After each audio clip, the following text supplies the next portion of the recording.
Обвиняемият, отговорете ако искате, къде бяхте и какво правихте през деня на 22 ноември миналата година?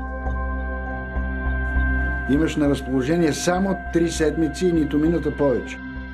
Едно, опитвай се да гледаш през очите на следствения. Ще кажете ли нещо? Ако Пламен е посегнал на брат си, дайте смърт на него. 2. Никакви предубеждения, но и никаква милост. Никога няма да кажа. Пламен е също мой син. Кой каквото да ти разправя, деца не се обичат по работа.